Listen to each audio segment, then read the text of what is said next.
ดูพวกเรานะทั้งที่อยู่ในห้องที่อยู่ข้างนอกที่ซูมอะไรมันก็มีลักษณะร่วมกัน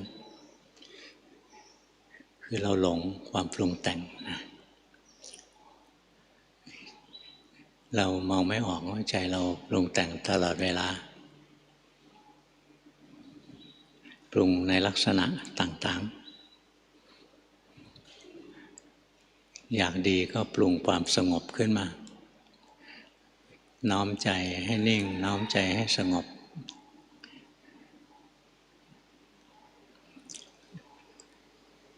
เวลาไม่ได้เจตนาจะปฏิบัติก็ปรุงชั่วฟุ้งๆไปมันเป็นเรื่องของความปรุงแต่งทั้งหมดนะเราหลงอยู่ในความปรุงแต่งความปรุงแต่งของจิตนั่นก็คือตัวภพนั่นเองเราติดอยู่ในภพ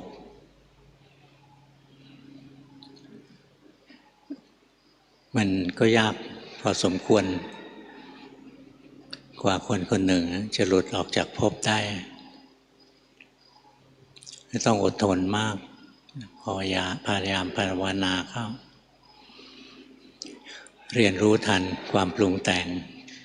ที่กำลังมีกำลังเป็นเบื้องต้นก็รู้ความปรุงแต่งบางอย่างเท่าที่เรารู้ได้เท่าที่เราถนัดอย่างคนไหนขี้โมโหจิตมันก็ชอบปรุงเดี๋ยวก็โกรธนะหายโกรธไปเดี๋ยวก็โกรธอีกแล้วเนี่ยความโกรธก็เป็นความปรุงแต่งอย่างหนึ่งอยู่ในกลุ่มที่เรียกว่าสังขารขันธ์บางคนขี้โลภเจออะไรก็ชอบไปหมดนะอยากได้อยากมีอยากเป็นพวกขี้โลภความโลภก็เป็นความปรุงแต่งอีกอย่างหนึ่งถ้าคนไหนขี้โลภเราก็เรียนรู้ความโลภความอยากโน้นอยากนี้ชอบนั้นชอบนี้หัดสังเกตเวลาความปรุงแต่งเกิดขึ้นในใจเราอย่างตอนหลวงพ่อภาวนาหลวงพ่อเป็นคนขี้โมโหเป็นคนใจร้อนเพราะฉะนั้นใจเนี่ยมันจะหงุดหงิดเร็ว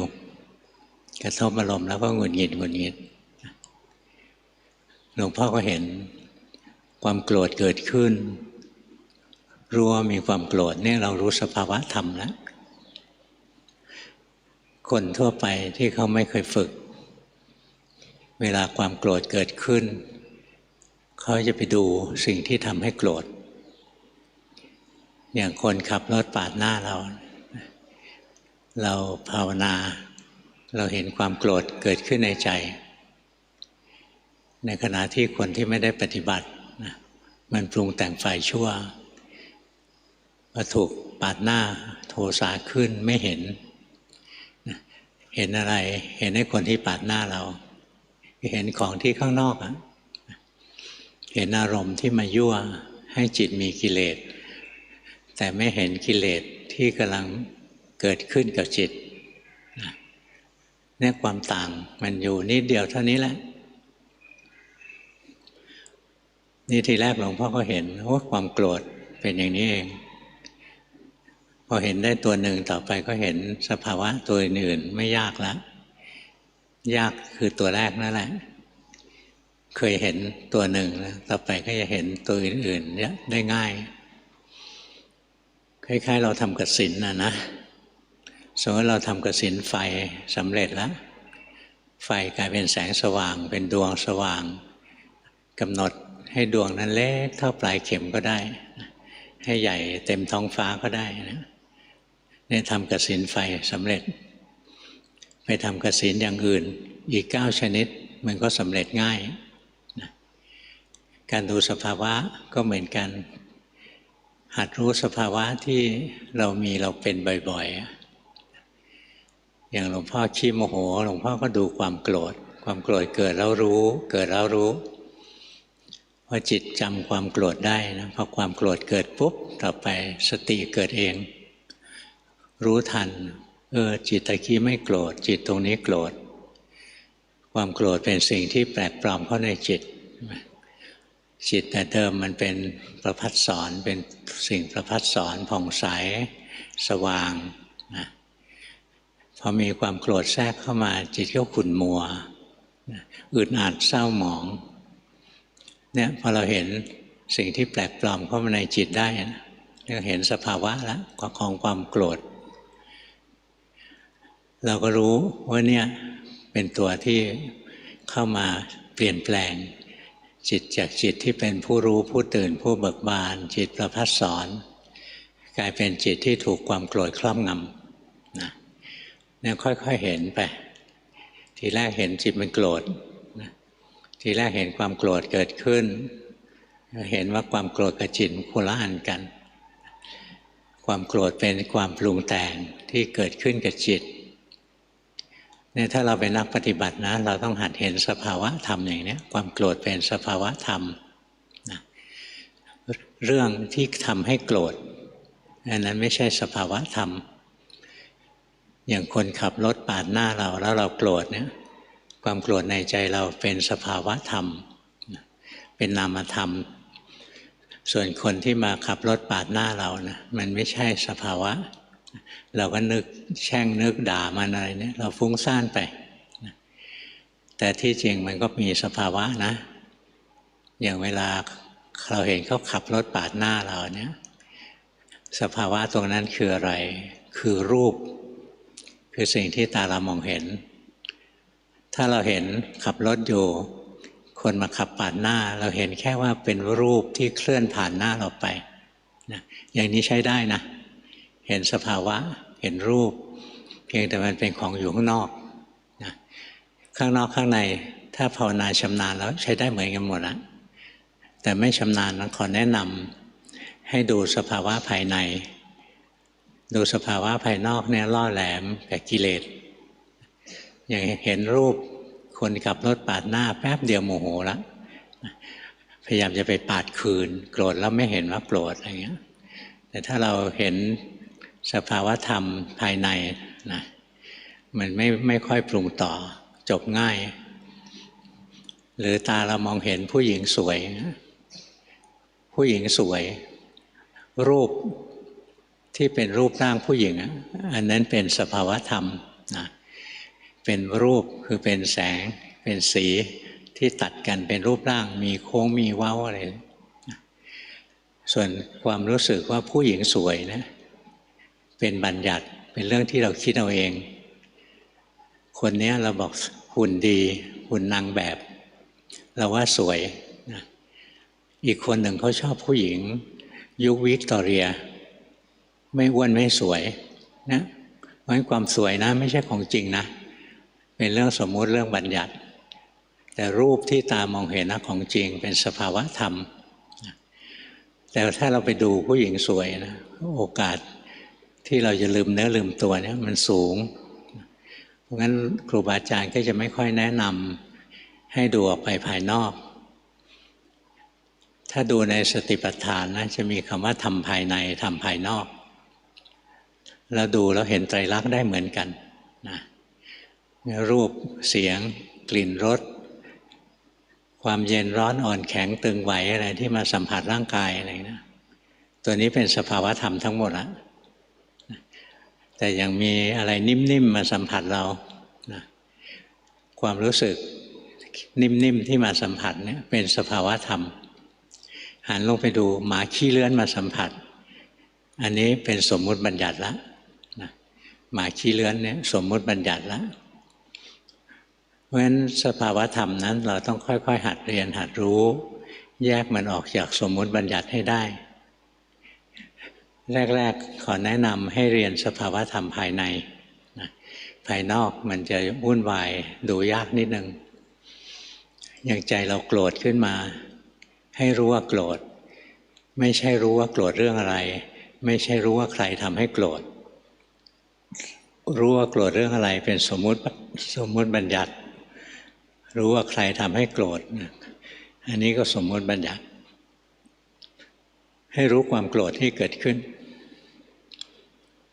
เวลาเราเกิดความรักเกิดความชอบมองเห็นโฆษณายังไม่ทันเห็นของจริงเลยโฆษณารถไฟฟ้ารุ่นใหม่แม้ดีขับได้ทีหนึ่ง1,000 กิโลอะไรนะชาร์จทีหนึ่งนะอยู่ได้1,000 โลใจมันก็ตื่นเต้นคนทั่วไปใจมันก็ไปอยู่ที่รถนะอยู่ที่โฆษณาคิดใหญ่เลยจะซื้อดีไม่ดีอะไรนะวุ่นวายแต่ถ้าเราเป็นนักปฏิบัติเราเห็นสภาวะคือความโลภเกิดขึ้นในใจอยากได้รู้ว่าอยากได้การภาวนานะถ้าเราไม่เห็นสภาวะไม่มีทางทำวิปัสสนาได้เลยสูงสุดทำได้แค่สมถกรรมฐานวิปัสสนากรรมฐานต้องเห็นสิ่งที่เรียกว่าสภาวะธรรมคือรูปธรรมนามธรรมรูปธรรมอย่างร่างกายเราเนี่ยเป็นรูปธรรมภายในรูปธรรมข้างนอกก็คือรูปเสียงกลิ่นรสโผฏฐัพพะคือสิ่งที่มากระทบร่างกายนี่เป็นรูปธรรมภายนอกเรียนรู้รูปธรรมภายในเป็นหลักไว้รู้รูปธรรมภายนอกลงง่ายนามธรรมก็คือความรู้สึกนึกคิดความรับรู้ความรู้สึกสุขรู้สึกทุกข์รู้สึกไม่สุขไม่ทุกข์เป็นนามธรรมเรียกว่าเวทนาความรู้สึกสุขทุกข์ไม่สุขไม่ทุกข์เกิดที่กายก็ได้เกิดที่ใจก็ได้อย่างเวลาเรานั่งอยู่เราปวดเมื่อยนะนั่งนานๆมันเมื่อยอะไรเงี้ยอันนี้เป็นทุกขเวทนาทางกายนะถ้าเราปวดเมื่อยนะเราก็เห็นโอ้เวทนาทางกายเกิดขึ้นแล้วนะปวดเมื่อยนะพอความปวดเมื่อยเกิดขึ้นก็อยากขยับตัวนะความอยากจะขยับตัวนะก็เป็นนามธรรมอีกตัวหนึ่งนะเป็นสภาวะธรรมอีกตัวหนึ่งนะเนี่ยถ้าเรามีสตินะเราตามรู้เห็นสภาวะธรรมเกิดดับสืบเนื่องกันไปเรื่อยๆแล้วสภาวะธรรมทุกตัวเกิดแล้วดับทั้งสิ้นไม่มีสภาวะธรรมที่เกิดแล้วไม่ดับยกเว้นตัวเดียวสภาวะธรรมที่ไม่เกิดแล้วก็ไม่ดับคือนิพพานสภาวะธรรมนอกนั้นเกิดดับทั้งสิ้นกระทั่งมรรคจิตผลจิตจิตที่บรรลุอริยมรรคจิตที่บรรลุอริยผลเกิดแล้วยังดับเลยงั้นโลกุตระนะยังมีสองส่วนนะส่วนที่เกิดดับกับส่วนที่ไม่เกิดไม่ดับไม่เกิดไม่ดับมีแต่พระนิพพานแต่โสดาปัตติมรรคนะโสดาปัตติผลเกิดแล้วดับทั้งสิ้นเป็นสภาวะธรรมอันนั้นเป็นส่วนของโลกุตระซึ่งเรายังไม่มีเราดูสภาวะธรรมที่เรามีตัวไหนมีบ่อยๆดูตัวนั้นเป็นหลักอย่างหลวงพ่อขี้โมโหนะหลวงพ่อดูตัวโกรธเป็นหลักพบว่าทั้งวันเดี๋ยวจิตก็โกรธเดี๋ยวจิตก็ไม่โกรธส่วนมันจะโกรธเรื่องอะไรอันนั้นเป็นสมมุติบัญญัติละไม่สำคัญมันจะโกรธว่าอากาศร้อนนะหรือมันโกรธว่าคนนี้พูดเสียงดังนะหรือโกรธเพราะเราจะนอนแล้วหมาเห่าข้างบ้านหมามันมาเห่าหนวกหูหงุดหงิดหรือเราจะนอนผีมาขอส่วนบุญไม่ยอมให้เรานอนใจเราหงุดหงิดนะ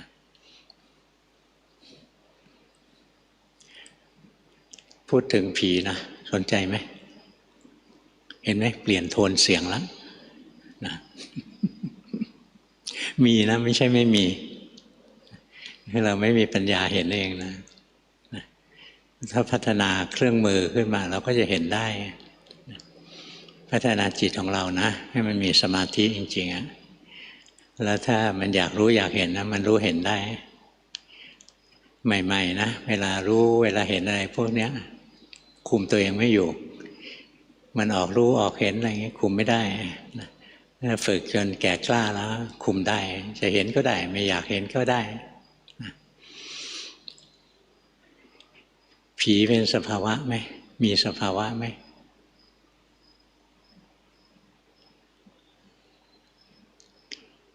ผีมันก็มีรูปมีนามนะมันก็เป็นรูปนามภายนอกส่วนไอ้ผีตัวนี้ชื่อแม่นาคพระโขนง อันนี้สมมติบัญญัติละนะงั้นสมมติถ้าเราเห็นผีเราเห็นด้วยใจมันมีรูปเกิดขึ้นนะมันเป็นรูปทิพย์เกิดขึ้นเราเห็นรูปนั้นนะมันแลบลิ้นปลิ้นตาอะไรนะอันนี้เป็นรูปคือสิ่งที่ใจเราเห็นนะเป็นธรรมารมณ์ใจเราไปเห็นเข้าผีไม่มีรูปธรรมแบบมนุษย์นะไม่มีกายหยาบมันก็เป็นธรรมารมณ์ที่เรารู้ด้วยใจบางตัวมันแรงเยอะก็อาจจะสร้างรูปขึ้นมาให้เห็นเป็นรูปหยาบได้เหมือนกันนะแต่ไม่สำคัญนะตัวสำคัญคือหัดรู้สภาวะให้ได้อย่างหลวงพ่อแต่ก่อนเห็นผีนะ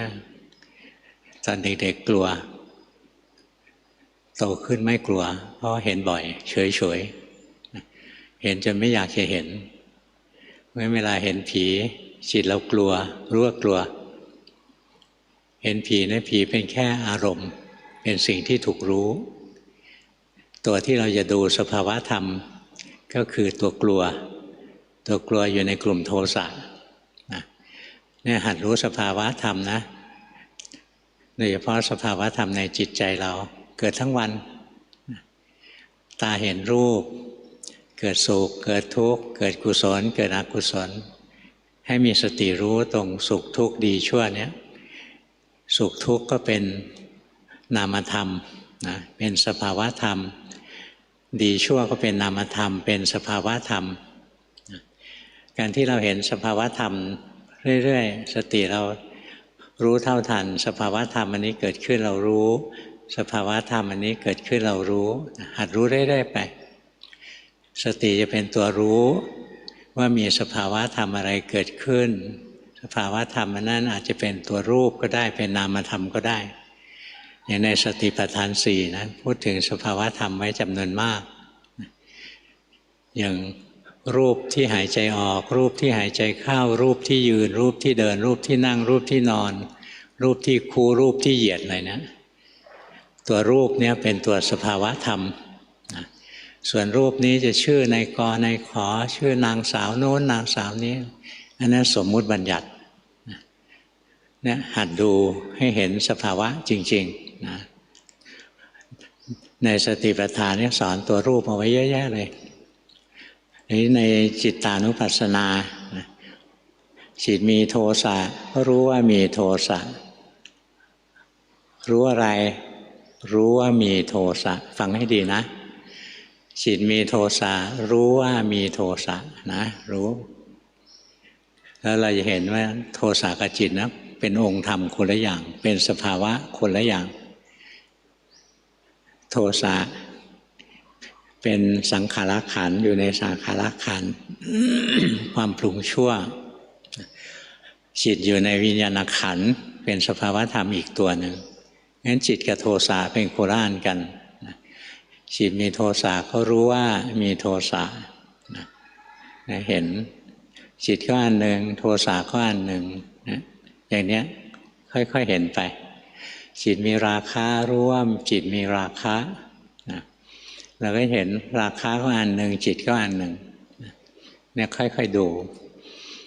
แล้วในจิตตานุปัสสนานะมันมีองค์ธรรม8คู่ที่พวกเราเรียนกันที่หลวงพ่อสอนนะส่วนใหญ่จะอยู่ใน4คู่แรกเพราะพวกเรามีจิตมีราคะกับจิตไม่มีราคะนี่คู่หนึ่งจิตมีโทสะกับไม่มีโทสะนี่คู่หนึ่งจิตมีโมหะกับไม่มีโมหะนี่คู่หนึ่งจิตฟุ้งซ่านกับจิตหดหู่นี่คู่หนึ่งสูงขึ้นไปนะก็เป็นจิตของคนทรงฌานนะหรือจิตที่เดินสำหรับคนได้มรรคได้ผลนะอย่างตัวสุดท้ายนะจิตหลุดพ้นก็รู้ว่าหลุดพ้นแล้วจิตไม่หลุดพ้นก็รู้ว่าไม่หลุดพ้นจิตหลุดพ้นเนี่ยมันมี2 อันหลุดพ้นชั่วคราวนะกับหลุดพ้นถาวรจิตหลุดพ้นชั่วคราวก็รู้ว่าจิตหลุดพ้นชั่วคราวนะแล้วกลับมาไม่หลุดพ้นอีกแล้วก็รู้ว่าไม่หลุดพ้นนี่เป็นเรื่องของสภาวะธรรมทั้งหมดเลยนะตั้งแต่อย่างหยาบนะ โมโหโทโสอะไรเนี่ยจนถึงอย่างละเอียดเลยจิตหลุดพ้นจิตไม่หลุดพ้นนะหลวงพ่อตอนเป็นโยมนะเคยเห็นสภาวะเนี้ยไม่ได้เจตนาจะเห็นก็ภาวนาไปเรื่อยๆนะดูจิตดูใจดูความเปลี่ยนแปลงไปนะช่วงไหนจิตไม่มีแรงก็ดูกายช่วงไหนไม่รู้จะทำอะไรไม่ถูกก็ทำอานาปานสติหายใจไปจิตมีกำลังก็กลับมาดูได้อีกถ้าฝึกอย่างเงี้ยมาเป็นลำดับนะอยู่วันหนึ่งเราพบสภาวะที่ประหลาดจิตมันปล่อยวางจิตพอมันวางจิตลงไปแล้วนะแล้วเดี๋ยวมันก็หยิบขึ้นมาอีกตรงนี้มันก็จะอยู่ในจิตหลุดพ้นก็รู้ว่าหลุดพ้นจิตไม่หลุดพ้นก็รู้ว่าไม่หลุดพ้นนะแต่หลุดพ้นตัวนี้หลุดพ้นชั่วคราวนะไม่ใช่หลุดพ้นถาวรนะตัวนิโรธมีตั้งหลายแบบนะนี้สงสัยว่าทำไงมันจะหลุดตลอดนะหาทางทำนะมันก็หลุดบ้างไม่หลุดบ้างอยู่งั้นไม่เข้าใจว่าทำไมมันหลุดทำไมมันไม่หลุดอยู่มาวันหนึ่งนะภาวนาไปตอนเช้าเนี่ยจิตมันเกิดปล่อยวางจิตได้แล้วก็ดีใจจะรีบเอาสภาวะเนี้ยไปให้หลวงปู่สุวัตดูบ้านหลวงพ่ออยู่เมืองนนท์ตอนนั้นหลวงปู่สุวัตมาอยู่ปักเกร็ดอยู่ที่สวนทิพย์ที่หลวงปู่อะไรบุญยฤทธิ์ไปอยู่ตอนหลังเนี้ยพอขึ้นรถนะไปกับคุณแม่ชีนี่แหละขึ้นรถออกจากบ้านจิตที่มันปล่อยวางจิตมันหยิบจิตขึ้นมาอีกแล้วหยิบขึ้นมาอีกแล้วก็หาทางนะทำให้มันปล่อยพยายามจะให้มันปล่อยมันก็ไม่ปล่อยนะจนกระทั่งรถมาเข้าปากซอยที่จะเข้าไปหาหลวงปู่นะซอยวัดกู้นะจิตมันหมดปัญญาแล้วมันรู้สึกทำยังไงมันก็ไม่ปล่อยเราสั่งมันไม่ได้นะถึงก็ถอนใจนะจิตเป็นอนัตตานะเราสั่งให้มันหลุดพ้นไม่ได้สั่งให้มันวางไม่ได้พอมองว่ามันเป็นอนัตตานะจิตมันก็วางจิตเลยพอมันวางจิตลงไปก็ดีใจเดี๋ยวจะเอาตัวเนี้ยไปถามหลวงปู่สุวัตว่าภาวนาถึงตรงนี้แล้วจะทำยังไงต่อให้มันไม่หยิบขึ้นมาอีกก็ไปนั่งลุ้นนะว่ามันจะหยิบหรือเปล่ามันก็ยังไม่หยิบไปนั่งรอในห้องนะที่หลวงปู่ท่านพักอยู่ห้องข้างในนะสักพักหนึ่งพระก็เข็นรถออกมาท่านเป็นอัมพาตรถคว่ำแล้วเป็นอัมพาตท่านเข็นท่านออกมานะเราก็กราบกันท่านก็ยิ้มไปยิ้มมานะแล้วท่านก็พูดนะบอกเวลาเราภาวนาบางทีจิตก็ปล่อยวางจิตเมื่อจิตปล่อยวางจิตแล้วจิตก็ยังหยิบฉวยจิตขึ้นมาอีกทำยังไงมันก็ไม่ยอมวางจนเห็นไตรลักษณ์แล้วมันถึงจะวางเนี่ยท่านพูดเองเลยนะยังไม่ได้ถามเลยหลวงพ่อถึงรู้อย่างหนึ่งเวลาอยู่กับครูบาอาจารย์ไม่ต้องถามมากหรอกอะไรสมควรบอกเดี๋ยวท่านก็บอกเองแหละเราก็ภาวนาของเราไปเถอะอยู่กับครูบาอาจารย์นะเจอสภาวะอย่างนี้ประจำเลยนะไม่ต้องถามนะถามมากก็คิดมากพอท่านบอกว่าเวลาเราภาวนาบางทีจิตก็ปล่อยวางจิตนะปล่อยวางแล้วก็หยิบขึ้นมาอีกแล้วทำยังไงก็ไม่วางพอเห็นไตรลักษณ์แล้วมันก็วางท่านก็หันมายิ้มให้ทีหนึ่งหลวงพ่อก็ยกมือไหว้ท่านเข้าใจแล้วเข้าใจว่าไงเข้าใจว่าเราต้องเห็นจิตเป็นไตรลักษณ์นะตอนนั้นเหมือนคล้ายๆจังหวะมันให้ไปเห็นจิตเป็นอนัตตาแล้วก็วางนี่หลวงปู่ท่านมาสรุปว่าต้องเห็นจิตเป็นไตรลักษณ์ถึงจะวางได้ถ้าวางได้เด็ดขาดนะก็สบายแล้วจิตมันคือก้อนทุกข์เป็นตัวทุกข์ที่แสนสาหัสที่สุดเลย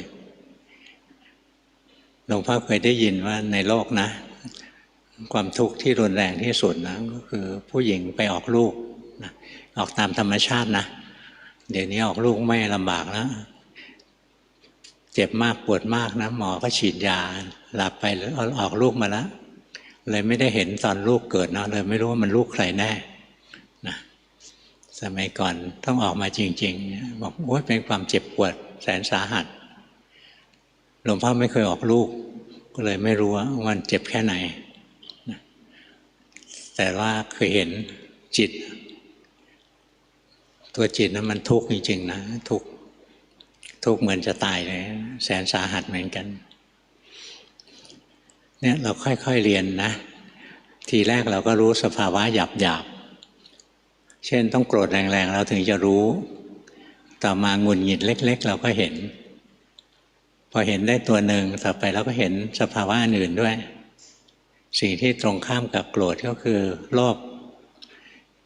สภาวะโกรธเนี่ยเป็นสภาวะที่เราอยากผลักอารมณ์ที่เราไม่ชอบใจให้กระเด็นออกไปถ้าโกรธน้อยๆก็ผลักด้วยมือนะถ้าโกรธแรงก็อยากผลักด้วยเท้าเพราะมันยาวกว่ามือนะเวลาโกรธรู้สึกไหมอยากผลักหน้ามันออกไปเพราะฉะนั้นสภาวะโกรธนะมันมีลักษณะที่เราจะผลักอารมณ์ออกไปสภาวะโลภสภาวะรักอะไรเนี่ยมีลักษณะที่เราจะดึงอารมณ์เข้าหาตัวนะเวลาเรารักหมารักแมวรู้สึกไหมอยากอุ้มนะในนี้ก็มีนะพระจิตใจอ่อนโยนเห็นแมวก็ไปอุ้มแมวนะก่อนจะอุ้มแมวท่านไปอุ้มหมามาก่อนกลิ่นหมายังติดตัวอยู่พอไปอุ้มแมวนะแมวตกใจคิดว่าหมามางาบเข้าไปแล้วแมวเลยข่วนท่านตาเวอร์ไปเลยนะหนังตาอยากรู้ว่าองค์ไหนก็สังเกตเอาก็แล้วกันนะเนี่ยรักกับโกรธนะอย่างเรารักแมวเราก็อยากหยิบมาอุ้มอะไรเงี้ยเราเกลียดหมาขี้เลื่อนเราก็อยากผลักออกไปเนี่ยอาการของสภาวะของกิเลสไม่ได้มีแต่ชื่อนะสภาวะธรรมแต่ละอย่างไม่ได้มีแค่ชื่อมันมีลักษณะเฉพาะตัวสภาวะธรรม72ตัวแต่ละตัวมีลักษณะเฉพาะตัวทั้งนั้นนะความโลภมีลักษณะอย่างนี้ความโกรธมีลักษณะอย่างนี้นะความสุขมีลักษณะอย่างนี้ความทุกข์มีลักษณะอย่างนี้รูปมีลักษณะอย่างนี้จิตใจมีลักษณะอย่างนี้งั้นสภาวะธรรมทั้งหลายมีลักษณะเฉพาะตัวนะตรงที่เราเห็นลักษณะเฉพาะตัวของสภาวะธรรมได้นะเราก็จะเห็นว่าสภาวะธรรมแต่ละตัวเกิดแล้วดับได้เพราะสภาวะที่อยากดึงอารมณ์เข้ามาอย่างเงี้ยมันอยู่ชั่วคราวแล้วมันก็ไม่ได้อยากดึงแล้วนะมันอยากไปผลักอย่างอื่นต่อแล้วเนี่ยเราเห็นสภาวะนะแล้วเราจะเห็นว่าสภาวะแต่ละตัวนั้นนะมันไม่คงที่ไม่เที่ยงสภาวะอย่างหนึ่งเกิดขึ้นอยู่ชั่วคราวแล้วหายไปเพราะฉะนั้นการเห็นสภาวะธรรมนะก็คือเห็นลักษณะเฉพาะตัวของสภาวะแต่ละตัวซึ่งไม่เหมือนกันอย่างความรักกับความเกลียดเนี่ยเป็นสภาวะธรรมทั้งคู่แต่มีลักษณะเฉพาะที่ไม่เหมือนกันธาตุไฟนะกับธาตุลมเนี่ยเป็นสภาวะธรรมทั้งคู่แต่มีลักษณะไม่เหมือนกันธาตุลมมีลักษณะเคลื่อนไหวนะธาตุไฟมีลักษณะร้อนเย็นอะไรเงี้ยธาตุลมมันทำให้ตึงทำให้ไหวอย่างถ้าลมอยู่ในท้องเราเยอะๆท้องเราตึงใช่ไหมถ้าลมออกไปได้ลมเคลื่อนไหวไปเงี้ยลมระบายออกไปท้องเราก็ไม่ตึงนะธาตุลมเนี่ยเป็นความตึงเป็นความไหวธาตุไฟนะเป็นความร้อนความเย็นที่จริงความเย็นไม่มีหรอกนะมันก็คือร้อนน้อยๆก็รู้สึกเย็นๆร้อนมากร้อนน้อยนี่ถ้าเราเห็นเราก็เห็นธาตุลมกับธาตุไฟมีสภาวะคนละอย่างมีลักษณะเฉพาะไม่เหมือนกันเพราะงั้นสภาวะธรรมแต่ละตัวนะมันจะมีลักษณะเฉพาะตัวที่ทำให้เราสามารถแยกได้ว่ามันเป็นคนละตัวกับสภาวะอันอื่นเนี่ยเราเห็นตัวนี้ ลักษณะเฉพาะตัวนะเรียกว่าลักษณะพิเศษลักษณะพิเศษของความโกรธเป็นอย่างนี้ลักษณะพิเศษของความโลภเป็นอย่างนี้ลักษณะพิเศษของความสุขของความทุกข์เป็นอย่างนี้ลักษณะพิเศษของธาตุดินธาตุน้ำธาตุไฟธาตุลมเป็นอย่างนี้อย่างนี้อะไรเงี้ยลักษณะพิเศษของจิตเป็นอย่างนี้ลักษณะพิเศษของจิตก็คือเป็นธรรมชาติที่รู้อารมณ์ธาตุไฟไม่รู้อารมณ์ธาตุน้ำไม่รู้อารมณ์ความสุขไม่รู้อารมณ์ความทุกข์ไม่รู้อารมณ์นะมันตัวที่รู้อารมณ์จริงๆคือตัวจิตแต่จิตมันทำงานนะมันต้องทำร่วมกับองค์ธรรมอีกกลุ่มหนึ่งเรียกว่าเจตสิกนะรู้อารมณ์มันเดียวกันเกิดร่วมกันดับร่วมกันเรียนละเอียดแต่เดี๋ยวจะยุ่งเอาเป็นว่าหัดรู้สภาวะไว้เบื้องต้นรู้สภาวะที่เรามีบ่อยๆหัดดูไปอย่างของหลวงพ่อขี้โมโหลงตัวแรกที่เห็นนั้นก็คือโทสะเดี๋ยวจิตโกรธเดี๋ยวจิตไม่โกรธจิตโกรธก็มีลักษณะเฉพาะของมันจิตไม่โกรธก็มีลักษณะเฉพาะของมันเนี่ยเราก็จะเห็นจิตดวงหนึ่งไม่ใช่จิตอีกดวงหนึ่งนะความสุขก็ไม่ใช่ความทุกข์ธาตุดินก็ไม่ใช่ธาตุน้ำนะสภาวะแต่ละตัวแยกกันแล้วทุกตัวนะมีลักษณะร่วมกันคือไตรลักษณ์ลักษณะเฉพาะเนี่ยเรียกว่าลักษณะพิเศษนะภาษาบาลีเรียกว่าวิเศษลักษณะนะลักษณะเลยมีสองอันนะวิเศษลักษณะลักษณะเฉพาะตัวนะอีกอันหนึ่งคือสามัญลักษณะลักษณะร่วมเวลาเราภาวนานะเราเห็นสภาวะแต่ละตัวเกิดขึ้นตั้งอยู่ดับไปนั้นเพราะเราเห็นวิเศษลักษณะเฉพาะตัวอย่างความโกรธนี่มีลักษณะเฉพาะตัวเกิดขึ้นตั้งอยู่แล้วก็ดับความโลภก็มีลักษณะเฉพาะตัวเกิดขึ้นตั้งอยู่แล้วก็ดับนี่พอเห็นทุกตัวนะเกิดแล้วก็ดับเกิดแล้วก็ดับไปสุดท้ายจิตมันมีปัญญารู้แจ้งแทงตลอดว่าทุกตัวมีสิ่งที่ร่วมกันคือไตรลักษณ์เพราะฉะนั้นไตรลักษณ์เลยชื่อว่าสามัญลักษณะเป็นลักษณะทั่วไปลักษณะร่วมนะของสภาวะธรรมทั้งหลายทั้งปวงยกเว้นนิพพานนะบอกแล้วนิพพานไม่มีเกิดมีดับสภาวะอื่นที่เหลืออยู่นั้นมีเกิดมีดับทั้งสิ้นนะเพราะฉะนั้นการที่เราเห็นสภาวะแต่ละตัวนะเกิดดับได้นะเพราะแต่ละตัวไม่เหมือนกันเมื่อเช้าก็มีทิศคนหนึ่งมาส่งกันบ้านหลวงพ่อก็สอนเขาว่าที่เราต้องมีตัวรู้เพราะอะไรเพราะตลอดชีวิตเรามันมีแต่ตัวหลงตั้งแต่ตื่นจนหลับเราจะไม่มีทางรู้จักตัวหลงเลยเราไม่มีทางเห็นตัวหลงเกิดดับเลยเพราะมันมีอยู่ตลอดเวลาที่รู้สึกเลยนะนี้พอเราฝึกให้จิตตั้งมั่นเป็นผู้รู้ขึ้นมาแล้วเนี่ยมันเป็นตัวที่ตัวรู้เนี่ยมันจะตัดตัวหลงให้ขาดลง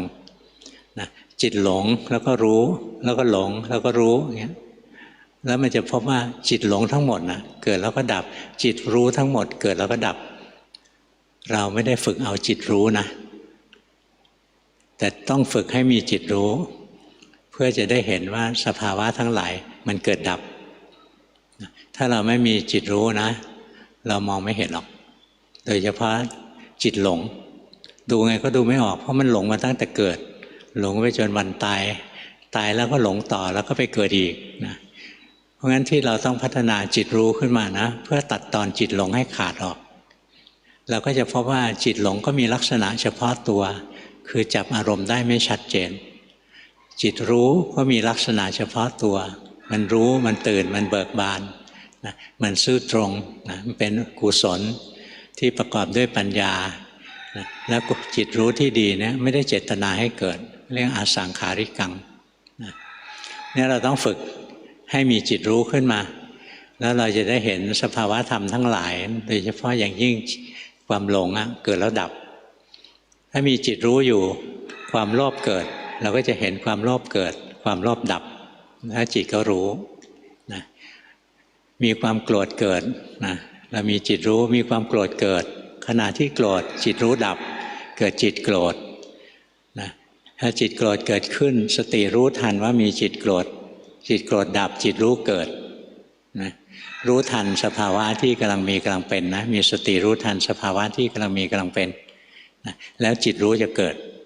นะเนี่ยพอมันมีจิตรู้มาขั้นนะจิตโกรธแล้วก็มีจิตรู้จิตโลภแล้วก็มีจิตรู้จิตไปดูรูปแล้วก็มีจิตรู้จิตไปฟังเสียงแล้วก็มีจิตรู้มีจิตรู้มาขั้นเลยเพราะว่าจิตทุกชนิดเกิดระดับถึงจุดหนึ่งจิตมันสรุปด้วยตัวเองจิตทุกชนิดเกิดระดับสิ่งใดเกิดสิ่งนั้นก็ดับนะงั้นตรงที่ท่านบรรลุมรรคผลเนี่ยท่านไม่ได้รู้หรอกนะว่าจิตโกรธเกิดแล้วดับจิตโลภเกิดแล้วดับแต่ท่านรู้ว่าสิ่งใดเกิดสิ่งนั้นก็ดับนี่คือสามัญลักษณะลักษณะร่วมของทุกสิ่งทุกอย่างที่เกิดก็คือดับนะงั้นตรงที่จะบรรลุมรรคผลนะตรงที่จะปล่อยวางได้ถึงต้องเห็นสามัญลักษณะร่วมคือไตรลักษณ์แต่ก่อนที่จะเห็นไตรลักษณ์ได้ก็ต้องเห็นลักษณะแต่ละตัวจะเห็นว่าสภาวะแต่ละตัวเกิดแล้วดับสภาวะแต่ละตัวเกิดแล้วดับเห็นซ้ำๆนะ100 ครั้งพันครั้งหมื่นครั้งแสนครั้งล้านครั้งแล้วแต่ความดื้อของจิตบางคนเห็น2-3 ทีจิตเข้าใจแล้วยอมรับความจริงแล้วทุกอย่างเกิดแล้วดับนะเป็นพระโสดาบันบางคนดูร่างล้านครั้งแล้วถึงจะเห็นนะเพราะจิตมันสะสมปัญญามาน้อยหน่อยนะเพราะฉะนั้นลักษณะ2 ประการนี้ทำความรู้จักไว้นะสภาวะธรรมทั้งหลายมีลักษณะ2 ประการคือลักษณะเฉพาะตัวนะทำให้ตัวมันแตกต่างกับสภาวะอื่นทำให้เราเห็นได้ว่าตอนนี้ตัวนี้เกิดตอนนี้ตัวนี้ดับอะไรเงี้ยมันจะเห็นได้อีกอันหนึ่งคือลักษณะร่วมคือไตรลักษณ์อันนั้นเป็นปัญญารวบยอดแล้วนะเกิดจากการเห็นแต่ละตัวเกิดดับนะสุดท้ายจิตมันสรุปจิตสรุปนะไม่ใช่เราสรุปถ้าให้เราสรุปกันตอนนี้เลยว่าสิ่งใดเกิดสิ่งนั้นดับแล้วเราก็เป็นปุถุชนเหมือนเดิมนะต้องให้จิตมันสรุปเองถ้าไปคิดนำนะมันก็ไม่ได้เรื่องหรอกนะวันนี้เทศให้ฟังเท่านี้นะว่าจะเทศง่ายๆเทศไปเทศมันก็ยากทุกทีเลยยากไปไหมถามประชามติใครว่ายากยกมือขึ้น1 2 3 4 5เริ่มมีคนยกก็เริ่มยกตามนะถ้ามันยากมากต่อไปจะได้เลิกเทศ ให้อาจารย์อาให้คุณแม่มาเทศนะให้ได้ง่ายๆหน่อยยากๆก็ต้องเรียนแต่ง่ายๆนะเรียนเอาไว้ก่อนตอนนี้ยังไม่เห็นไม่เป็นไรแต่วันข้างหน้าได้ใช้แน่นะถ้าภาวนาไม่เลิกแล้วมันจะเดินต่อได้เหมือนหลวงพ่อนะหลวงพ่อเข้าไปเรียนกับหลวงปู่ดูลนะท่านอายุเยอะแล้ว95 ปีแล้วเรียนกับท่านปีกว่าท่านก็มรณภาพแล้วก่อนท่านมรณภาพนะไปหาท่านครั้งสุดท้าย36 วันก่อนท่านมรณภาพนะท่านก็ให้แผนที่ไว้ฉบับหนึ่งท่านเห็นหลวงพ่อมีจิตผู้รู้ที่เข้มแข็งมากอยู่แล้วหลวงพ่อนะหลวงปู่สิมนะเรียกหลวงพ่อว่าผู้รู้จิตหลวงพ่อเป็นผู้รู้ไม่ใช่ผู้หลงหลวงปู่ดูลก็เห็นหลวงพ่อมีจิตผู้รู้แล้วท่านก็สอนต่อบอกว่าจำไว้นะพบผู้รู้ให้ทำลายผู้รู้พบจิตให้ทำลายจิตจึงจะถึงความบริสุทธิ์อย่างแท้จริงเข้าใจไหมไม่เข้าใจครับแต่จะจำไว้นะท่านบอกจำไว้นะต้องใช้เวลานะในการที่จะย่อยธรรมะที่ครูบาอาจารย์ทิ้งไว้ให้เราธรรมะบางอันเราย่อยได้ในเดือน 1 2 เดือนนะธรรมะบางข้อย่อยด้วยปี 1 2 ปีนะบางข้อ10 ปีนะกว่าจะย่อยได้เพราะฉะนั้นธรรมะที่หลวงพ่อบอกไว้นะมันไม่ได้หายไปกับสายลมนะมันก็จะมีการบันทึกเอาไว้เราภาวนาไปเรื่อยๆนะวันหนึ่งข้างหน้ามันก็จะได้ใช้ประโยชน์หรอกถ้าไม่มีคนบอกมันเดินยากมากนะขนาดภาวนานะจนถึงรู้แล้วเนี่ย 100 ละ 100คือรักษาตัวรู้หลวงปู่ดูลท่านถึงบอกว่าเนี่ยนักปฏิบัตินะเกือบทั้งหมดอะที่ว่าภาวนาดีนะเป็นผีใหญ่เป็นผีใหญ่คือเป็นพรหมทำไมยังเป็นพรหมอยู่ปล่อยวางตัวรู้ไม่ได้ไปรักษาตัวรู้เอาไว้จิตผู้รู้เด่นดวงอยู่ได้เป็นกับๆเลยนะท่านถึงทิ้งร่องรอยไว้ให้เราเป็นลูกศิษย์เราเดินตามค่อยๆคลำไปนะค่อยๆเรียนรู้ไปบางครั้งก็งงทำไมหลวงปู่ดูลสอนขัดแย้งกับพระพุทธเจ้าเคยงงนะหลวงปู่ดูลบอกว่าจิตที่ส่งออกนอกเป็นสมุทัยนะผลที่จิตส่งออกนอกเป็นทุกข์จิตเห็นจิตอย่างแจ่มแจ้งเป็นมรรคผลที่จิตเห็นจิตอย่างแจ่มแจ้งเป็นนิโรธทำไมไม่เหมือนกับที่พระพุทธเจ้าสอนพระเจ้าสอนว่าอุปาทานขันธ์ทั้ง5เป็นทุกข์เห็นไหมตัณหาคือเป็นตัวสมุทัยนิโรธคือนิพพานนะแล้วก็มรรคก็คืออริยมรรคมีองค์8ประการหลวงปู่ดูลก็บอกว่าจิตเห็นจิตอย่างแจ่มแจ้งเป็นมรรคนะทำไมไม่เหมือนกันพระไตรปิฎกไม่ผิดแน่หรือหลวงปู่ดูลสอนผิดเห็นไหมหลวงพ่อเทิดทูนพระไตรปิฎกนะไม่คิดว่าพระไตรปิฎกผิดนะหรือหลวงปู่ดูลสอนผิดไม่ใช่นะครูบาอาจารย์ที่เราเห็นแล้วนะว่าสะอาดหมดจดขนาดเนี้ยทรงภูมิทรงปัญญาขนาดเนี้ยไม่สอนผิดอะไรนะที่เราไม่เข้าใจเห็นไหมความไม่ดีอยู่ที่ตัวเรานะไม่สงสัยในพระไตรปิฎกไม่ลังเลกับครูบาอาจารย์เราบกพร่องตรงไหนเราถึงไม่เห็นธรรมตามท่านนะค่อยภาวนามานานนะจนวันหนึ่งถึงจะเข้าใจที่หลวงปู่ดูลพูดจิตเห็นจิตอย่างแจ่มแจ้งเป็นมรรคนะท่านพูดแบบอ้อมไว้ไม่งั้นคนมันจะมาว่าท่านแค่นั้นยังมีคนจะมาโจรอาบัติท่านเลยนะถ้าพูดเต็มภูมิก็คือจิตเห็นจิตอย่างแจ่มแจ้งเป็นอรหัตตมรรคจิตเป็นตัวทุกข์ไหมอยู่ในขันธ์5ไหมอยู่แต่ท่านย่อยลงมานะถึงจุดสุดท้ายแล้วคำสอนของท่านเนี่ยเพราะฉะนั้นไม่ได้ขัดแย้งกับคำสอนของพระพุทธเจ้าพระพุทธเจ้าบอกขันธ์5เป็นอุปาทานขันธ์ทั้ง5เป็นตัวทุกข์อุปาทานขันธ์ทั้ง5มันก็มีจิตอยู่ด้วยนะนี้ตรงนี้ท่านสอนมานะว่าจิตส่งออกนอกเป็นสมุทัยผลที่จิตส่งออกนอกเป็นทุกข์จิตเห็นจิตอย่างแจ่มแจ้งเป็นมรรคมรรคของพระเจ้ามีองค์8ไหมนี่มีอันเดียวจิตเห็นจิตอย่างแจ่มแจ้งภาวนาแล้วก็เลยเข้าใจโอ้ยไอ้ที่ทุกข์ก็จิตนั่นแหละคือตัวทุกข์แต่มันเป็นคำสอนขั้นสุดท้ายนะไม่ใช่คำสอนในขั้นต้นนะท่านทิ้งร่องรอยไว้ให้เราเดินตามจิตส่งออกนอกเป็นสมุทัยจิตส่งออกนอกคืออะไรจิตมีตัณหามีความทะยานอันนี้ตรงพระไตรปิฎกนะจิตมีสมุทัยส่งออกนอกไปแล้วมีผลเป็นอะไรมีผลเป็นทุกข์แน่นอนแต่ตรงที่จิตเห็นจิตอย่างแจ่มแจ้งเป็นมรรคนะทำไมไม่มีองค์8ก็ถ้าจิตเห็นจิตอย่างแจ่มแจ้งนะมรรคมีองค์8มีครบแล้วนะตัวจิตนั่นแหละตัวทุกข์นะการที่เราเห็นจิตอย่างแจ่มแจ้งเราก็รู้ว่าจิตเองก็ตกอยู่ใต้ไตรลักษณ์นะจิตไม่ใช่ของดีของวิเศษจิตคือตัวทุกข์นะถ้าเรารู้ทุกข์แจ่มแจ้งเราก็หมดความยึดถือจิตพอหมดความยึดถือจิตนะจิตเป็นสิ่งสุดท้ายนะที่เราจะยึดถือมันละเอียดที่สุดยึดถือกายเนี่ยปล่อยก่อนพอยึดถือจิตเนี่ยอันสุดท้ายเลย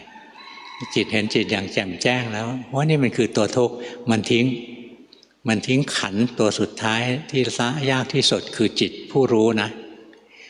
เพราะจิตผู้รู้มันเป็นของดีของวิเศษเนี่ยพอภาวนาไปถึงเข้าใจโอ้หลวงปู่สอนไว้ตรงเป๊ะอะไรแล้วก็ตรงพระไตรปิฎกด้วยไอ้ที่ไม่เข้าใจคือเราต่างหากเพราะเรามันโง่เรายังภาวนาไม่ถึงนะถ้าภาวนาไปเรื่อยๆเราก็เข้าใจแล้วถ้าจิตเห็นจิตนะอย่างแจ่มแจ้งเราจะพูดชั่วไหมจะมีมิจฉาวาจาไหมเราจะทำชั่ว มีมิจฉากรรมันตาไหมเราจะหากินชั่วมีมิจฉาอาชีวะไหมถ้าจิตเห็นจิตอย่างแจ่มแจ้งไม่มีหรอกถ้าจิตเห็นจิตอย่างแจ่มแจ้งนั้นเป็นสัมมาวายามะอยู่ในตัวเป็นสัมมาสติเป็นสัมมาสมาธิอยู่ในตัวแล้วนะเพราะงั้นจิตเห็นจิตอย่างแจ่มแจ้งที่ท่านบอกเป็นมรรคนะมีองค์มรรคทั้ง8ครบเลยนะแล้วก็ทำหน้าที่ของมรรคทำหน้าที่สังหารสังโยชน์เบื้องสูง5ตัวนะจิตก็หลุดพ้นจิตก็หลุดพ้นถาวรแล้วคราวนี้ไม่ใช่หลุดชั่วคราวหลุดแล้วหยิบหลุดแล้วหยิบนะเนี่ยเรียนเอาไว้นะฟังเอาไว้ที่บอกให้ฟังเอาไว้บอกให้ทรงจำไว้บอกให้บันทึกไว้นะเพราะต่อไปมันไม่มีใครเขาสอนหรอกนะไม่มีใครเขาบอกกันหรอกครูบาอาจารย์ส่วนใหญ่ท่านก็จะสอนให้พุทโธให้ทำสมาธิให้อะไรให้รักษาศีลให้ทำทานท่านบอกฆราวาสทำได้แค่นั้นอ่ะให้มันทำทานให้ถือศีลแค่นี้มันจะทำไม่ค่อยจะได้เลยที่จริงแล้วฆราวาสที่อินทรีย์แก่กล้ายังมีอยู่ถ้าไม่ได้ฟังธรรมอย่างนี้นะก็จะเสียโอกาสนะเหมือนที่หลวงพ่อพุธท่านบอกหลวงพ่อคุณไปทำงานเผยแพร่ต่อไปคนจริตนิสัยอย่างคุณคือคนเมืองอ่ะมันจะมีเยอะนะถ้าเขาไม่ได้ฟังสิ่งที่คุณภาวนาเนี่ยเขาไม่ได้ฟังเขาจะเสียโอกาสเนี่ยหลวงพ่อพูดสั่งอย่างนี้นะหลวงพ่อถึงได้ต้องออกมาสอนอยู่ทุกวันเนี้ยเพราะครูบาอาจารย์สั่งลักษณะของผู้ปฏิบัติก็คือคำพูดของครูบาอาจารย์เป็นสิ่งศักดิ์สิทธิ์นะเราต้องทำแต่ก็มีนะบางเรื่องหลวงพ่อไม่ทำมีเหมือนกันตอนบวชใหม่ๆนะมีโยมมาบอกว่านี่ครูบาอาจารย์ผู้ใหญ่นะบอกให้เชียร์นักการเมืองคนหนึ่งนะคนนี้ดีหลวงพ่อบอกหลวงพ่ออยากภาวนายังไม่อยากยุ่งการเมืองนะคือเรายุ่งการเมืองเราไปไม่รอดนะกิเลสเราท่วมหัวนะต่อมาเขาก็มาชวนใหม่โอ้ยนักการเมืองนั้นไม่ดีแล้วครูบาอาจารย์ไม่ชอบแล้วนะให้ช่วยกันต่อต้านหลวงพ่อขอไม่ต่อต้านนะหลวงพ่อรู้สึกเราเป็นพระเราจะลดละกิเลสนะเราสู้กิเลสตัวเองเราไม่ได้มีหน้าที่ไปเคลื่อนไหวทางการเมืองอย่างเงี้ยก็ปลีกตัวไม่เอาด้วยนะเรื่องการเมืองหรืออย่างบางคนชอบมาชวนจะชวนให้เสกโน้นเสกนี่นะบางที่เขาก็นิมนต์นะไปเสกพระอะไรเงี้ยพวกเราบางทีก็จะมาให้หลวงพ่อเสกโน้นเสกนี่หลวงพ่อบอกสงวนหลวงพ่อไว้ดีกว่าเอาหลวงพ่อไว้สอนกรรมฐานดีกว่าพระที่ท่านเก่งๆท่านเสกได้มีเยอะแยะไปแต่พระสอนกรรมฐานไม่ค่อยมีนะพระเป็นไลฟ์โค้ชมีนะแต่พระสอนกรรมฐานจริงๆไม่ค่อยมีหรอกเพราะงั้นแยกให้ออกนะบางอย่างที่หลวงพ่อไม่ทำไม่คล้อยตามไม่ร่วมมือด้วยนะมันมีเหตุผลนะเพื่ออะไรเพื่องานรักษาสืบทอดธรรมะเนี่ยจะได้ดำรงอยู่วันนี้เทศให้ฟังเท่านี้เกินเวลาไป2 นาทีต่อไปตรวจกันบ้านด้วยความรวดเร็วเบอร์ 1ปฏิบัติต่อเนื่องเห็นไตรลักษณ์แต่ไม่แจ้งชอบมูลกรรมฐานชอบอะไรนะมูลกรรมฐานทำในรูปแบบรู้อิริยาบถย่อยระหว่างวันจิตมีอัสมิมานะมากคุมสัตว์ร้ายในตัวในหัวได้แต่ก็เผลอไม่ได้ขอหลวงพ่อชี้แนะแนวทางที่เหมาะสมครับก็เหมาะแล้วนะเรียนรู้มันไปนะคนนี้ถ้าจะอ่านหนังสือเยอะมีศัพท์เยอะ ดูตัวจริงของมันไปนะในนี้มีสัตว์ร้ายจริงแล้วมันร้ายมากด้วยนะถ้าเราไม่มีสติควบคุมไม่มีปัญญาจัดการนะไม่มีกำลังหรือสมาธินะเราก็สู้มันไม่ไหวเราไม่ได้ฝึกเพื่อข่มสัตว์ร้ายตัวนี้นะเราฝึกเพื่อจะเรียนรู้สัตว์ร้ายตัวนี้มันก็ตกอยู่ใต้ไตรลักษณ์เหมือนกัน อาสมิมานะก็ตกอยู่ใต้ไตรลักษณ์กิเลสอะไรๆก็ตกอยู่ใต้ไตรลักษณ์เพราะงั้นเวลาสภาวะใดๆเกิดขึ้นนะเราไม่มุ่งรักษาสิ่งนี้ไม่มุ่งล้างสิ่งนี้เราให้เห็นทุกสิ่งที่เกิดนะตกอยู่ใต้ไตรลักษณ์เพราะงั้นกิเลสเกิดไม่ต้องคิดล้างมันนะดูไปมันเป็นไตรลักษณ์หรือไม่ดูไปเรื่อยๆนะเดี๋ยวมันจะพัฒนายิ่งขึ้นไปกว่านี้ภาวนาดีใช้ได้นะ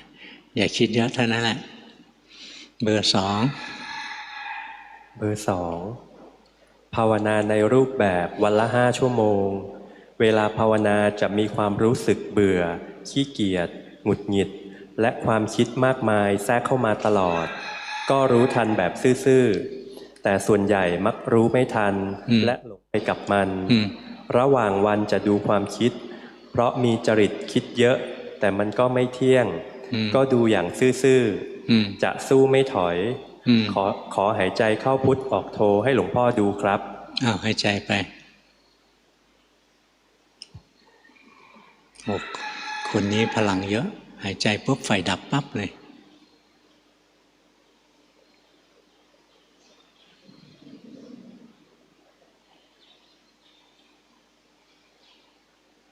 อย่าน้อมจิตให้ซึม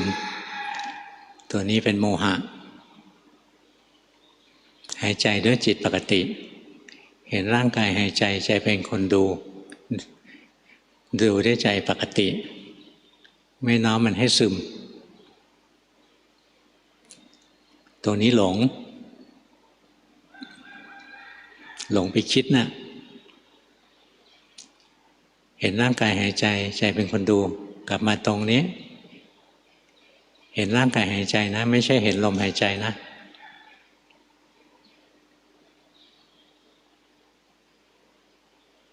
ไปทำตัวนี้เยอะๆนะสติมันจะดีขึ้นเบอร์สามสวดมนต์ทำสมาธิภาวนาพุทโธเช้าเย็นวันละไม่เกิน30 นาทีบางวันสมาธิดีเห็นกายแยกกับจิตหลงแล้วรู้แต่ในช่วงหลังๆเข้าสมาธิยากและหลงบ่อยเพราะคิดเยอะจิตไม่อยู่กับปัจจุบันทำให้คิดมากรู้สึกเหมือนสมาธิถดถอยที่ฝึกปฏิบัติมาทำถูกต้องหรือไม่คะ ไม่ถูกสิถูกแล้วมันจะถดถอยได้ยังไงมีสติไว้นะจะยืนเดินนั่งนอนกินดื่มทำพูดคิดอะไรมีสติไปเรื่อยๆทั้งวันนะถ้าสติเราดีสมาธิอะไรอย่างนี้มันก็เกิดง่ายสติไม่ดีมันก็หลง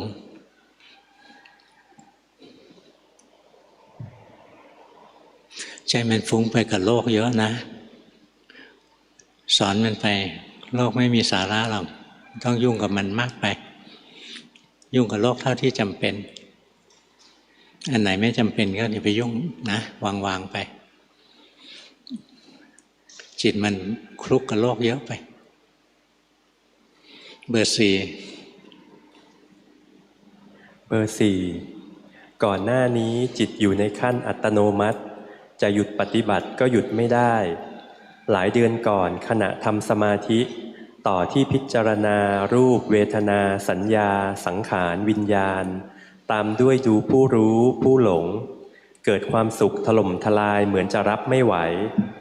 ในวันนี้จิตสังขารปรุงและดับไปเนืองๆตอนที่จิตสังขารจะดับจะมีขึ้นมาในใจแวบๆโลกนี้ไม่มีอะไรเลยมันจะละกามราคะต้องดึงเอาไว้ทำงานในแต่ละวันไม่ได้มีปัญหากับการใช้ชีวิตรบกวนหลวงพ่อช่วยชี้แนะครับการปฏิบัตินะกับการดำรงชีวิตมันไม่ได้ขัดแย้งกันนะถ้ามันขัดแย้งเมื่อไหร่นะแสดงว่าเราไปขีดวงแล้วล่ะเราจะอยู่แค่นี้เราจะไม่ออกไปจากตรงนี้นักปฏิบัตินะไม่เป็นปฏิปักษ์กับสิ่งแวดล้อมนะมีหน้าที่ต้องทำถ้าไม่ผิดศีลผิดธรรมอะไรก็ทำไปส่วนในที่พยายามสร้างกำแพงของตัวเองอยู่นะไม่ดีหรอกมันโปรเทคอัตตาตัวตนไว้นะ ต้องอยู่กับโลกได้นะอยู่กับโลกแต่เข้าใจโลกโลกสอนไตรลักษณ์ที่เราเรียนไตรลักษณ์มันโลกทั้งนั้นแหละ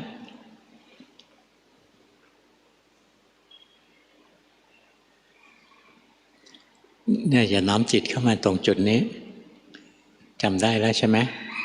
มันเอาเข้ามาทื่อๆอันนี้ออกไปอยู่กับโลกข้างนอกไม่ได้ใช้จิตธรรมดาใช้จิตธรรมดารู้สึกตรงนี้ไม่ธรรมดาแล้วรู้สึกไหมตรงนี้แต่งขึ้นมาแล้วปรุงขึ้นมาแล้วเวลาจิตมันปรุงอะไรขึ้นมานะรู้ทันมันไม่ห้ามเพราะห้ามไม่ได้ถ้าเรารู้ทันความปรุงแต่งจิตก็ไม่ปรุงแล้วจิตไม่ปรุงนะอยู่ตรงไหนก็อยู่ได้สังเกตไหมตรงที่เราไม่ปรุงจิตมันมีความสุขผุดขึ้นนะ ยังละสังโยชน์ไม่ได้นะยังละไม่ได้ภาวนาทำต่อไปอย่าหนีโลกต้องรู้โลกอย่างแจ่มแจ้งนะไม่ใช่หนีโลกนะอยู่กับโลกแต่รู้ทันมันอยู่กับโลกแต่ไม่ปนเปื้อนไม่ใช่รังเกียจมันรังเกียจมันเราก็จะเข้าถ้ำของเราอย่างเงี้ยอยู่แต่ในถ้ำไม่ดีเบอร์ 5ปกติบริกรรมนะมะพะทะแล้วจึงเปลี่ยนมาเป็นพุทโธแต่บางครั้งก็บริกรรมเมตตาคุณังอรหังเมตตาจิตชอบความหลากหลายอยู่ไม่สุขชอบสงสัยอารมณ์และการปฏิบัติตอนนี้เป็นอย่างไรครับ ชอบสงสัยมันก็ฟุ้งสิเอาอารมณ์สำคัญนะร่างกายรู้สึกไว้รู้สึกร่างกายไว้ร่างกายนั่งอยู่รู้สึกร่างกายเดินรู้สึกร่างกายหายใจรู้สึกร่างกายกินข้าวรู้สึกร่างกายอาบน้ำรู้สึกร่างกายขับถ่ายรู้สึกรู้สึกที่กายเนี่ยให้เยอะๆนะเริ่มจะก้าวหน้าเบอร์ 6ปฏิบัติด้วยการฟังหลวงพ่อใน YouTube และอ่านจิตตนเองตอนนี้เริ่มเห็นว่าจิตเข้าไปยึดอารมณ์หากไม่มีสติก็หลงตามฟุ้งซ่านเห็นความไม่มีสาระเห็นว่าโลกนี้ไม่มีอะไรเลยจิตสลดแต่ก็ยังยึดขอคำแนะนำเพื่อไปภาวนาเพิ่มเติมค่ะก็ทำอย่างที่ทำนั่นแหละนะรู้กายรู้ใจของเราไป ทำมาถูกแล้วล่ะนะทำให้พอทำอีกช่วงไหนจิตมันเหนื่อยแล้วไหว้พระสวดมนต์ทำความสงบนะก็กำลังสมาธิมันยังไม่ค่อยพอทำความสงบเข้ามาไม่งั้นมันจะฟุ้งไปเบอร์ 7ปฏิบัติในรูปแบบระหว่างวันรักษาศีล 5และรักษาศีล 8ในวันพระไหว้พระสวดมนต์นั่งสมาธิอย่างน้อย40นาทีบางวันจิตฟุ้งซ่านจิตเผลอออกไปข้างนอกไม่แทรกแซงจิตบางครั้งจิตมีโลภะในแต่ละวันเห็นร่างกายเคลื่อนไหวเห็นตัวโกรธแต่ไม่สามารถสั่งให้หยุดได้จิตเริ่มปล่อยวางดูไตรลักษณ์เห็นความไม่เที่ยงวางอัตตาตัวตนได้มากขึ้นปฏิบัติถูกทางไหมคะมันยังเชื่อการคิดอยู่นะรู้สึกเอาอย่าคิดเอารู้สึกกายแหละดีนะรู้สึกร่างกายไว้เพราะร่างกายมันไม่เคยหนีไปไหนแต่จิตมันหนีเก่งถ้าเราจะเอาจิตเป็นวิหารธรรมนะจิตมันหนีไปแล้วเราก็หลงยาวเพราะฉะนั้นร่างกายเคลื่อนไหวรู้สึกร่างกายหยุดนิ่งรู้สึกนะพยายามรู้สึกกายเรื่อยๆรู้ไปตามธรรมดารู้ด้วยจิตใจธรรมดาไว้ถ้าสมาธิมันจะดีขึ้นนะและการภาวนามจะราบรื่นขึ้นรู้สึกธรรมดาอันนี้ไม่ธรรมดาจงใจเยอะไปเห็นไหมตัวอะไรมันนั่งยิ้มเห็นไหมตัวอะไรพยักหน้าเนี่ยดูอย่างนี้นะ ดูเหมือนมันเป็นตัวอะไรตัวหนึ่งอ่ะไม่ใช่เราหรอกนะ